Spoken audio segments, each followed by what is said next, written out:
mu buzima bwanjye giye kuva ntangiye imibereho yo kuvuga ngo ndatwise ndabyaye uhere ku mwana w'imfura numvaga ibindi byose nabyihanganira ariko ikigeragezo gikora ku mwana numvaga kandi giturutse wenda ku muntu se ntabwo nakihanganira nikiraremereye ariko Imana yahagararanye nanjye Imana ishimwe cyane. Uyu munsi rero mfite amashimwe mashya kuko natakiye Imana irongera iranyumva irongera iranyumva. Abantu rero bafite ishyari cyangwa se hari ababyumva bashima Imana, hari n'ababyumva babihagararemo bavuge ngo Uwiteka ngo nanjye uzampe kugira ngo umwana nanjye azangabire. Ntabwo byoroshye ko abana b'uyu minsi bagabira ababyeyi, n'abandi bagabiwe n'ababyeyi. Mujye musabira abana banyu imigisha, nanjye mbasaba imigisha. Kandi namwe mbifurije kugira ngo mu miruho mwahuye nayo yo gutwita no kubyara no kurera mu buryo bubagoye, abana bajye babagabira. Ibyo vuga ngo mama ngo Imana igumugisha Imana igumuke, mujye mugabira ababyeyi banyu bakiriho. Nk'ubu ngubu jewe sinzi imyaka 30 ko nzaba meze cyangwa 20, nubwo Imana imbwira ko nzarama ngo imvi zikazarinda ziba uruyenzi. Ubwo mu by'ukuri sinzi zizaba uruyenzi zitabaye uruyenzi sinzi niba ari ukugira ngo zuzure umutwe wose, ariko unatangiye kugira imvi, ubu natangiye kuba umukecuru. Ushaka kumpinka azimpa ubu ngubu ye kuzazimpa ntabasha kunywa amata. Ntago mbasabye kubera yuko namwe wabona ntazo mwifitiye, ariko umuntu uhora umbwira ngo Mabaraka Imana igumugisha ngo umubyeyi mwiza ngo ugize gute, ujye umbwira ngo kagira inka, kagira Imana n'amafaranga, kagire Yesu, kuko agakiza ko Yesu yarakampaye ntawe uzakanyambura. Igisigaye no kwitwara neza kandi nkazabaza urukundo kuko ngo ari rwo nzapfana narwo, ubundi mirimo igasigara imvugira. Imana ishimwe kuko iradukunda cyane. Jewe rero ikunda ndikuzuzwa cyane kuko amina haleluya mfite irimo irava mu mbavu. Uyu munsi nta gahinda mfite kuko natakiye Uwiteka muri iyi minsi, kandi Uwiteka ntiyatinda kunsubiza. Imana ishimwe. Yarandinze rero indindira abo bana, ariko kumva harimo abangabira bagiye bampa kenshi nkumva amaya akantu nkumva ndishimye ndanezerewe. Iby'inka ntabwo nabibaraga. Kuba rero ntangiye kubabirwa n'abana banyu, nawe wari warigeze umbwira ngo umpaye inka ntuyimpe uyizane kuko sinjya bikuvugishije, uyimpe kuko wanteye ishawa kandi ndagukunda. Ariko naravuze ngo Yesu ugende bakugurishe muri Cyamunara, bakugurishe inzu yanjye irokoke, niba yigurisha nawe so akugurishe urokoke ko niwo mutungo mfite hano muri Kigali. Iryo sengesho narisenze mbabaye, ibyo birakureba muri commentaire zawe ukomentinga uko ushaka, ariko navuze ngo Yesu na Yosefu na Maria babagurishe, ni kuko nabonye ko Imana nta mikino igigira, ariko nayo ntiyakwemera kugurisha umwana wayo. Imana mu mibare yayo sinzi ibyo yakoze, sindi busoze ntababwiye uburyo natakiye Uwiteka muri iyi minsi. Uwiteka ntiyatinda kunsubiza. Kaze kuri Ndanyuzwe TV official. Nk'ibisanzwe ndabashuhuje kandi mu izina rya Yesu Kristo. Hari hashize igihe tutaganira kubw'impamvu zitandukanye, ariko twagarutse. Yesu aduhana umugisha. Mbere yuko ntangira kubaganiriza nk'uko bisanzwe inshuti zacu cyangwa se inshuti zanjye zo mu Rwanda no hanze y'igihugu cy'u Rwanda, ndumva mfite amashimwe. Uyu munsi bitandukanyeho gatoya. Uyu munsi ngiye gushima Imana ntangirana n'indirimbo ya wokovu y'124. Na unapendo kubwa mno latoka kwa Mwokozi wangu, ni tele kama maji mengi yatembeayo baharini, lanitolea tumaini ya kwamba nitatiwa nguvu na niwe hodari tena kwa pendo kubwa la Mwokozi. Haleluya, ni pendo kubwa linalotoka moyo wako. Ee Mungu wangu, nakuomba nijazwe pendo lako tele. Na pendo hilo kubwa mno huyaondoa majivuno na kunifunza haki kweli, uongo wote ni uvue. Hunituliza moyo wangu, huruma nayo hunitia, na sote tuwe na umoja katika pendo la Mwokozi. Haleluya, ni pendo kubwa linalotoka moyo wako.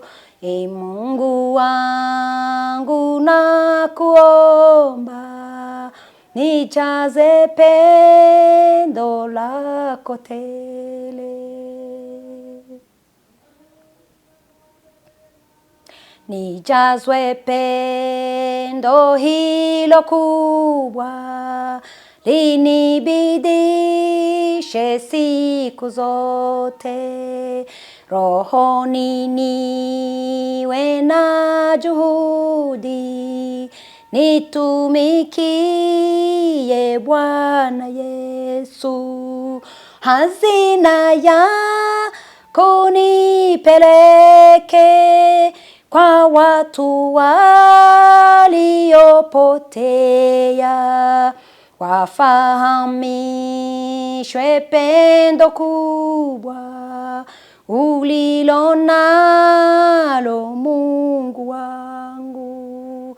Haleluya, ni pendo kubwa linalotoka moyo wako. Ee Mungu wangu, nakuomba nijaze pendo lako tele. Haleluya, haleluya, ni pendo kubwa linalotoka moyo wako. Ee Mungu wangu, nakuomba nijaze pendo lako tele. Haleluya, ni pendo kubwa linalotoka moyo wako. Ee Mungu wangu, nakuomba nijaze pendo lako tele. Amen. Mana ishimwe cyane, Mana ishimwe kandi habwa icyubahiro. Ndumva nuzuye ishimwe mu mutima wanjye. Nkunda kuganira namwe, twiganirira ku buhamya, ariko buriya byose byerekeza ku mashimwe. Ndashima Imana kuko yaraturinze muri iyi minsi yose, yabitambutse kugeza n'uyu munsi. Imana yakoze ibikomeye, Imana yaraturengeye mu bihe bikomeye, mu bihe bitoroheje, yahagararanye natwe. Izina ry'Imana rihabwa icyubahiro. Nkuko natangiye nshimye Imana muri iyi ndirimbo y'Igiswahili, ntago nkunda kuyiririmba kuko njya nyita ngo ni indirimbo yanjye. Ndumva iri no mu Kinyarwanda nuko ntibuka iyo nimero, ariko indirimbo zose z'agakiza zijya gusa, akenshi ziba ziri mu ndimi zose. Indirimbo rero nigeze nyiririmba, nayiririmbye tariki tariki 7 z'ukwezi kwa 10 mu 1994 ndi gushima Imana jyenyine ndahantu hakomeye hatoroheje mu bihe bikomeye mu bihe bindemereye aho ubundi abantu b'ababyeyi nta mubyeyi ujya kwa muganga wenyine adafite uri buze gutumwa ngo nzanira agakoma nzanira ikigewe nari jyenyine. Urumva muri icyo gihe rero ndabyara umwana w'uburiza. Imana niyo yari iri kumwe nanjye, ibana nanjye, ihagararana nanjye, nkajya natabaje Yesu ndavuga ngo bane nanjye, ibana nanjye, inyitaho kuri ubwo buryo bwose nubwo nari nkiri muto kandi ndi mu bikomeye. Ubundi ku babyeyi babizi iyo umuntu abyaye yaba ubwa mbere yaba n'ubwa kangahe, kuko ngiye mfite imbyaro 12 nkuko nabibaganirije ubushize. Ubu hariho abana 10 n'abuzukuru 6. Rero muri izo mbyaro zose murumva mbara yuko buri mbyaro habaga hari urupfu rw'ipresence, ariko Imana ikandengera yabanye nanjye rero kugeza n'uyu munota. Iyi ndirimbo rero nongera kuyiririmba bwa kabiri ngeze mu gihugu cy'u Rwanda, tuvuye muri Zaire aho cyitwaga Zaire. ndeba inzira duciyemo, inzira tunyuzemo. Mu by'ukuri dusaba gushima Imana. Byari bitarakomera ngo kugira ngo ushime Imana nukuba hari amatorero amwe namwe ayo twisangagamo ntabwo wemeraga gushima Imana ngo uhagarare mu rusengero ngo upfe gushima Imana batakuzi uturutse he. Kiriya gihe rero twari mu buntu butangaje, kuko wabonekaga agapapuro gusa uti ndashaka gushima Imana mukaririmba. Iyo ndirimbo nongera kwiririmbana na musaza wanjye, icyo gihe atari pasiteri ariko ubu ni umushumba, twarayiririmbanye ariko nyita indirimbo yanjye. Murumva ko bwari bubaye bwa kabiri. Ubwa gatatu rero nabwo nyiririmbye kubw'impamvu. Ni kubw'impamvu njya nyiririmba ihora mu mutima wanjye, ariko ndavuga nti reka nongere nyiririmbe imbere ya kamera, njye mpora n'ubundi nyibuka kuri channel yanjye, kuri channel ya Ndanyuzwe TV. Abari bwiyumvemo ayo mashimwe y'abakunzi bandanyuzwe cyangwa se bamukandanyuzwe ari we jewe, nabo bafatanya nanjye gushima Imana. Hari imyaka uko igenda isimburana, umwaka ukavaho hakaza undi. Hari imyaka yagiye imbera imyaka y'ubuhamya, yaba kuri jewe no ku muryango wanjye. Umwaka wo mu 2020 kugeza 24. Kiriya gihe nari mfite ikibazo gikomeye cyane kibasha gukora ku buzima bwanjye na ndetse no ku bugingo, kuko ubugingo nibwo buzabona umwami Imana. Reba muri iyo myaka yose barizwa mu itorero rya ADPR, nkura n'icyo kigeragezo kimara iyo myaka yose, n'ikigeragezo cy'umunsi umwe cyangwa iminota 30 abakihanganira ni bake. Ariko numva nanone nongeye guhagararana n'Imana, nyegamiraho ndavuga ngo Mana unyitegereze uko ndi umfashe. Imana iramfasha, ndakora, impa imbaraga zo gukora. Mbwira abamama ngo niba ugeze mu kigeragezo, niba ugeze cyaba giturutse ku Mana cyaba giturutse kwa Satani, wenda byumvikanye nawe mu Kinyarwanda, ariko mu Gifaransa baravuga ngo ni épreuve. Imana idushyira muri épreuve. Imana ntabwo itugerageza. Mu Kinyarwanda sinzi ukuntu mwabyita, ariko Imana idushyira muri épreuve kugira ngo irebe niba tuzava mu kigeragezo dushyitse. Mwigeragezwa. Murambabarira gukoresha Ikinyarwanda gikeya, ntabwo nizi Ikinyarwanda. Kubw'ibyo muri iyo épreuve hari aho utsindwa, hari aho utsinda, umuntu wenyine niwe ubimenya, nta wundi muntu wabikumenyera kuko muba mudasangiye icyo kigeragezo. rero sinavuga ngo cyari ikigeragezo gusa, ahubwo cyabashaga gutembana umubiri n'ubugingo, kuko naravuze ngo mu buzima bwanjye giye kuva ntangiye imibereho yo kuvuga ngo ndatwise ndabyaye, uhereye ku mwana w'imfura numvaga ibindi byose nabyihanganira, ariko ikigeragezo gikora ku mwana numvaga kandi giturutse wenda ku muntu se ntabwo nakihanganira, nikiraremereye, ariko Imana yahagararanye nanjye. Imana ishimwe cyane. Uyu munsi rero mfite amashimwe mashya, kuko natakiye Imana irongera iranyumva irongera iranyumva. Mu 2024 nibwo nahuye n'ikigeragezo kingonga umutima, mbura umubyeyi wanjye twakundanaga, inshuti yanjye, umutima wanjye, koko umujyanama mwiza, numva ko ubuzima bwanjye wenda ntazabushobora, cyangwa se hari n'inshingano zananiraga nkamugisha inama mubuze, numva ko mbuze ikintu gikomeye, ariko yarambwiraga ngo arashaka, ngo ntabwo ashaka ikintu cyamuteranya n'Imana, ati nawe niwe murage ngusigiye, ujye ukunda abantu byose ndi bubikubwire, atariko ujye ukunda Imana. Imana nkajya nsenga nyibaza ntese urankunda ko nanjye numva ngukunda, ntariko sinagukunda nkuko nkunda, niwe komeza unyikundire. Numva nteteye imbere y'Imana, kuko niwe ari umubyeyi nsigaranye. Burya rero ngo imfubyi mbi nikuze, imfubyi mbi nikuze, naho umutoya ntago abazi ngo niba mbaye imfubyi, ababona abantu bose ari beza, ariko imfubyi ikuze ibiza ubwenge. Rero imfubyi mbi nikuze. Gusa mama yakundaga nanone kumbwira ngo uzabe muto ariko ntuzabe gito.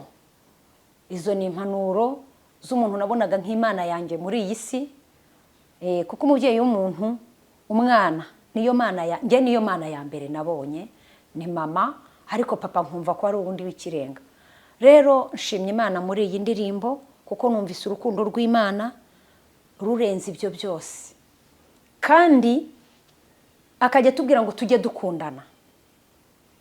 Habindi yashyiragaho birenze, kuko jewe nakundaga gusoma na Bibiliya, nawe yakundaga gusoma Bibiliya, ariko nawe ibyo yamunaniraga yarambwiraga ngo ese nyine yangishaga nawe inama, nanjye tukagirana inama.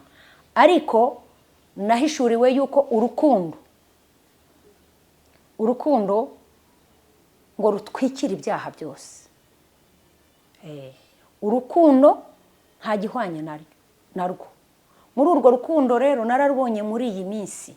Urukundo ntituzarubona mu nyamaswa, nazo burya hari ukuntu ngo zigira urukundo, ariko urukundo turubona mu bantu, n'urwango tukarubona mu bantu. Hari abantu batwanga ntacyo baduhoye, hari n'abantu badukunda ntacyo baducaho. Urwo rukundo rero nararubonye muri uyu mwaka rero wa 2025, ariwo ashaka gushimamo Imana. 2025 nibwo numvise iwacu bateraniye iwanjye, tujya tugira icyo gikorwa cy'urukundo tukazunguruka mu miryango. Nibwo nabonye urukundo rw'Imana runyurira mu bana banjye. Baje kunsura, nibwo nanagize bibiri y'imyaka 20, umvada nari ngiye kubeshya ngo 20, nyine ngeze mu myaka yo kwitiranya imyaka. Hari uwavuze ngo yavutse muri 2025 kandi angana nanjye. Ubwo rero muri uyu mwaka w'ibihumbi 2025 nibwo numvise amagambo meza y'ihumure, nibwo numvise guteta. Ubundi muri yindi myaka yose yashize guteta ntago nabikundaga, ariko ubu umuntu asiga netesha yewe nkumva ndanarize. Ubundi kurira naherukaga ndira ndagahinja, ngeze mu myaka yo kugira ngo isi nkarange, numva nsezereye ibintu byo kurira by'ama emotion. Nabona n'umuntu agize emotion nkavuga ntubwo afite ibindi bibazo afite, ntawamenya. Ariko nabonye Imana intetesha inyuriye mu bana. Nagiye kumva numva abavandimwe bateranye, numva umwana koko umwana nibuka ko narahetse mu mugongo, numva ampaye inka. Aravuga ati rwose, ati kubera nibwo bwa mbere nyene numvise n'umuntu antaka avuga ngo umuntu mwiza, ngo n'umuntu mwiza. Yego hari abandi bari barabimbwiye, ariko nkumva ko babimbwiye kuko hari icyo wenda nabakoreye kizima cyangwa se kitakabije nkuko numvaga ngomba kugirira bose neza. Ariko kuri iyo myaka nibwo abantu batangiye kuntaka, kuva ngize yubire y'imyaka 50 hejuru yayo rero kuri 51 nibwo nagabiwe inka kandi umwana arayimpa, ampa mwana wa mukuru wanjye rwose Mutoni, Imana imuha umugisha. Kandi nkunda kumuririmbira indirimbo ivuga ngo uwangabiye inka ngo azongera ngabire kandi nanjye nzamugabira. Naranamugabiye nanjye namuhaye inka. Ubwo tuzakomeza duhana inka kugeza kuri generation, ubwo ni mu muryango wanjye. Kubona rero duhabwa inka n'abandi bantu, ariko hakabura umuntu mu muryango uvuga ngo nguhaye inka kandi wenda warigeze umukorera imirimo atabasha. Mu by'ukuri nubwo umuntu yavuga yuko niyemeye ndi fiere yabyo, nta gitangaza kirimo. Yanyuze umutima wanjye, aranshimisha cyane. Aho rero hari imfura yanjye muri abo bana, aravuga ati natwe nkuko mama yatubyaye nanjye mpagarariye barumuna banjye, ati nanjye mama muhaye inka. Murumva ko nahawe inka ebyiri, ntibibatera ishyari, ahubwo ndi kubabwira yuko dukwiriye kujya dusenga muri bya bigeragezo duhura nabyo, muri za ngorane, muri za mvune duhura nabyo. Buriya Imana iraduhemba kandi ntabwo izaduhemba ivuye mu ijuru. Niba utegereza ngo uzahora ubwira abantu ngo Yesu aguha umugisha, Yesu aguha umugisha, uwo mugisha urinda uvuga ngo Yesu aguha umugisha, mu by'ukuri wawuherekereje n'umugisha ufite aho ngaho. Uwo ufite aho ngaho uherekereje uwo mugisha, kuko Yesu ni azagukoresha, ntabwo azava mu ijuru. Hari wigeze kuba ari mu masengesho, inzara imwishe, sinzi ahantu yari yayishe imineke yakamara, aravuga ati yo, ati ndashima Imana, ati Yesu ampaye imineke, kandi yari inzara yifitiye. Nta mineke izaza mu ijuru yakamara, izanyura muri wowe, ugure kamara uyihe umuntu kuko niyo ushoboye. Ubwo numvise gewe bintunguye, ngira ngo n'abana bari guteta cyangwa se bari guhoha, ariko mu by'ukuri reka mbabwire icyanteye gushima Imana muri icyo gihe. Nabitekereje igihe kirekire ko nazi ko abana wenda bavuze ati reka dusetse mama kuri uyu munsi, cyangwa urumva umwe nari nyina wabo, undi ni imfura yanjye nabyaye. Muri ibyo bihe nababwiye, muri iyo myaka ndi gewe nawe gusa n'Imana yacu yaturemye, numva bavuze ijambo ryiza. Ariko ayo magambo bavugiye mu ruhame, abo bana barahiguye, izo nka zirahari. Yesu abampera umugisha, usibye nanjye uzabagabira bazanagabirwe n'Uwiteka, kuko nge nshobora kubagabira imitavu, kuko nge bampaye inka zigezweho muri iki gihe. Wenda nge nshobora kubaha umutavu kubw'intege nke za gikecuru, ariko nanjye rwose nanjye nababwiye ko mbagabiye. Iryo ni ishimwe, iri shimwe riremere umutima wanjye numvise, ntagumana gutya gusa. Abantu rero bafite ishyari cyangwa se hari ababyumva bashima Imana, hari n'ababyumva babihagararemo bavuge ngo Uwiteka ngo nanjye uzampe kugira ngo umwana nanjye azangabire. Ntabwo byoroshye ko abana b'uyu minsi bagabira ababyeyi, n'abandi bagabiwe n'ababyeyi. Mujye musabira abana banyu imigisha, nanjye mbasaba imigisha. Kandi namwe mbifurije kugira ngo mu miruho mwahuye nayo yo gutwita no kubyara no kurera mu buryo bubagoye, abana bajye babagabira. Ibyo uvuga ngo mama ngo Imana iguhe umugisha, Imana iguhe umugisha, mujye mugabira ababyeyi banyu bakiriho. Nk'ubu ngubu jewe sinzi imyaka 30 ko nzaba meze cyangwa 20, nubwo Imana imbwira ko nzarama ngo imvi zikazarinda ziburuyenzi. Ubwo mu by'ukuri sinzi zizaba uruyenzi, zitabaye uruyenzi sinzi niba ari ukugira ngo zuzure umutwe wose, ariko unatangiye kugira imvi, ubu natangiye kuba umukecuru. Ushaka kumpa inka azimpa ubu ngubu, ye kuzazimpa ntabasha kunywa amata. Ntabwo mbasabye, kubera yuko namwe wabona ntazo mwifitiye. Ariko umuntu uhora umbwira ngo Mabaraka Imana iguhe umugisha, ngo umubyeyi mwiza, ngo ugize gute, ujye umbwira ngo kagira inka, kagira Imana n'amafaranga, kagire Yesu, kuko agakiza ko Yesu yarakampaye ntawe uzakanyambura. Igisigaye no kwitwara neza, kandi nkazabaza urukundo kuko ngo ari rwo nzapfana narwo ubundi imirimo igasigara imvugira. Imirimo rero yatangiye kumvugira muri iyi si, kuko ijambo ry'Imana riravuga ngo, ndabivuga mu Giswahili, abatumva Igiswahili pole sana, kuko turi muri East African Community tuzajya dukoresha Igiswahili cyane kurusha izindi ndimi. N'izindi ndimi ndazihumeka ntimundebe gutya, ariko noneho ijambo ry'Imana riravuga ngo tutakula mema ya inchi kwa utukufu wa Mungu. Tuzarya ibyiza byo mu gihugu, tuzabanza turya ibyiza byo mu gihugu, ngo kandi ngo Imana izatubagira ibibyibushye. Ibyo bibyibushye izabiduha ariko twabanje kurya ubugari n'akanyama. Ibyo byiza byo mu gihugu rero nibyo Mama Baraka muri kubona ntangiye gusarura. Ngiye ntabwo nanzi kuvugira muri public cyangwa se mu bantu benshi, ariko ubu ngubu aho wamamagara hose mpagaze navuga, kuko nabonye icyo kuvuga. Kera sinabonaga icyo kuvuga, icyo gihe mu bibazo muri 94 ntabwo nabonaga icyo kuvuga, muri 98 nibwo nabonye icyo kuvuga. Nuriye indege abantu batabiteganya, ngiye navuze iyo ngiye nahageze ndi mu kindi gihugu, numva ko Imana burya ibaho. Hari igihe nyine uvuga Imana ariko utazi kwibaho. Imana iriho, Imana ni yacu, ngewe Imana ni yanjye bwite, iyawe simbizi, wabona ntazi iyo Mana uko yitwa. We ishobora kuvuga ngo ni Imana ariko ntumenye niba ari Imana yiwacu, tukuna kuvuga Imana y'u Rwanda, ariko iyo Mana ni yanjye, niyo mu muryango wanjye, niyo mu badanyuzwe. Haleluya, Imana ishimwe, Imana y'abadanyuzwe, kuko niho mvuka. Imana y'abadanyuzwe, Imana ishimwe, kuko iradukunda cyane. Ngewe rero ikunda ndikuzuzwa cyane, kuko amina, haleluya, mfite irimo irava mu mbavu. Buri haleluya, hari haleluya iva mu rubavu. Haleluya y'umuntu ushonje n'uwahaze ntabwo zisa. Haleluya y'umuntu wahawe agafaranga n'umuntu wabuze nayo kwishyura school fees y'abana cyangwa se minerval ntabwo zisa. Hari haleluya ibirimo umubabaro, irimo agahinda. Uyu munsi nta gahinda mfite, kuko natakiye Uwiteka muri iyi minsi, kandi Uwiteka ntiyatinda kunsubiza. Imana ishimwe. Yarandinze rero indindira abo bana, ariko kumva harimo abangabira bagiye bampa kenshi, nkumva amaye akantu, nkumva ndishimye ndanezerewe. Iby'inka ntabwo nabibaraga. Kuba rero ntangiye kubabirwa n'abana banyu, nawe wari warigeze umbwira ngo umpaye inka ntuyimpe uyizane, kuko sinjya bikuvugishije. Uyimpe kuko wanteye ishawa kandi ndagukunda.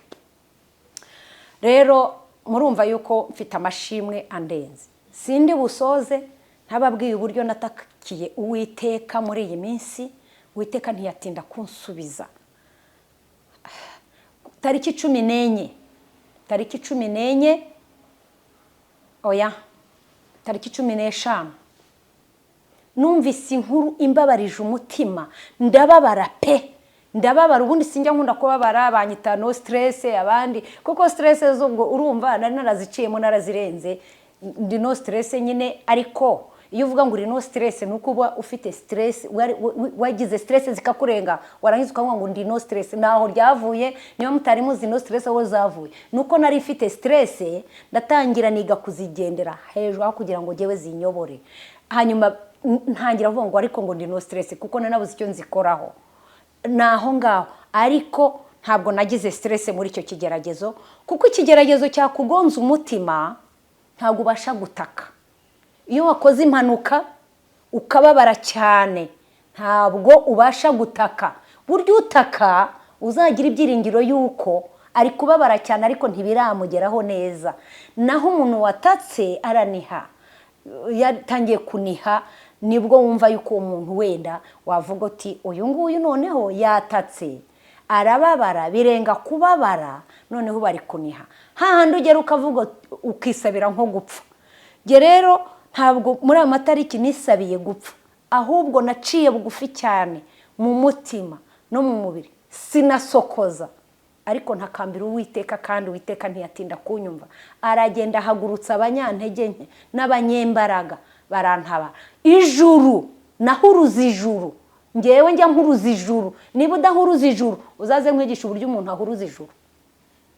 Ndavuga ngo ndi mwisi, ariko njya ngira iyerekwa kandi rizima rimbwira yuko ijuru ribasha kumpururiza, Mwuka Wera akampururiza, Yesu akahahagarara n'ibizima 22. Nkavuga ngo muntabare, mu bihumbi 2020 na ubwo ni 2023 naratakambiye Imana ndavuga ngo ntabwo nshobora gukomeza guhangayika ndi muri iyi si ni kandi ninisabira gupfa mfite yerekwa ko urupfu utarumpa ariko Mana ndagusabye ngo ni gute wowe na Yesu n'ibizima 24 mushobora gutuma jewe ku mutungo nahawe ntibye naciriye inshuro nabo bana bose wampaye umutungo wanjye ushobora gutezwa cyamunara ndavuga ngo simbyemeye ahubwo wowe na Yesu mwigwatirize Yesu yigwatirize umutungo wanjye mfite hano muri iyi si urokoke kandi ndokokane n'umuryango wawe wigwatirize kugira ngo umuryango wanjye urokoke. Iryo jambo nari nararyumvanye umugabo witwa Dawidi niwe wavuze ngo wigwatirize bagutware wowe ariko umuryango wanjye urokoke. Nge rero naravuze ngo Yesu wigwatirize aho kugira ngo umutungo mfite muri Kigali utezwe cyamunara kuko cyamunara yari ihari. Nta soni mfite zo kubivuga kiriya gihe nabivugaga gake kuko hari numvaga ndi kumwara numvaga ndi guseba. Yesu ntiyatinda kunyumva, Imana iranyumva isanga umwana wayo yaraducunguye rimwe gusa itazaducungura yaducunguye rimwe gusa mgiye nuko mbizi ntawabinyigishije ariko nuko mbizi n'uwabinyigishije wenda yabinyigishije nabi ariko naravuze ngo Yesu ugende bakugurishe muri cyamunara bakugurishe inzu yanjye irokoke niba yigurisha nawe so akugurishe urokoke ko niwo mutungo mfite hano muri Kigali. Iryo sengesho narisenze mbabaye ibyo birakureba muri commentaire zawe ukomentinga uko ushaka ariko navuze ngo Yesu na Yosefu na Maria babagurishe ni kuko nabonye ko Imana nta mikino igigira ariko nayo ntiyakwemera kugurisha umwana wayo. Imana mu mibare yayo sinzi ibyo yakoze umunsi wo gutezwa cyamunara niwo munsi inzu yanjye yarokotse abampagurukiye baramwara baraseba n'uwampagurukiye ndayibaza ko yasebye agaruka gufasha nanjye gushima. Impamvu rero yanteye kubaganiriza kuri aya magambo mwumvise yuko genda nifite ishimwe rindi mu mutima kuva rero kuri iyo tariki nababwiye 15 kugeza uyu munsi murumva nagiye negeranya amashimwe sinayamara ariko nayegeranije ariko intego nyamukuru nukuri Uwiteka naramutabaje tariki 15 z'uku kwezi turimo kwa 5 2026 mbega umunsi w'amateka. Yesu aransubiza ntiyanshubije ngenyine yansubijanyije nabo twumvanye ikibazo twumvaga isi tuguye kuko iwacu mu muryango tugira urukundo rutagira umupaka rutanarondora no ku butoni ariko twaratewe kandi dutabazi yo mu ijuru kuko tuzi Imana tuzi uburyo igidutabara ariko by'umwihariko jewe ubwanjye ndivugira naragiye ngera ku itorero ry'ahantu bita mu Gashyekero ADPR Gashyekero mushumba waho ngusabiye umugisha nitwa Nyiranshuti Mukandanyuzwe Yvonne.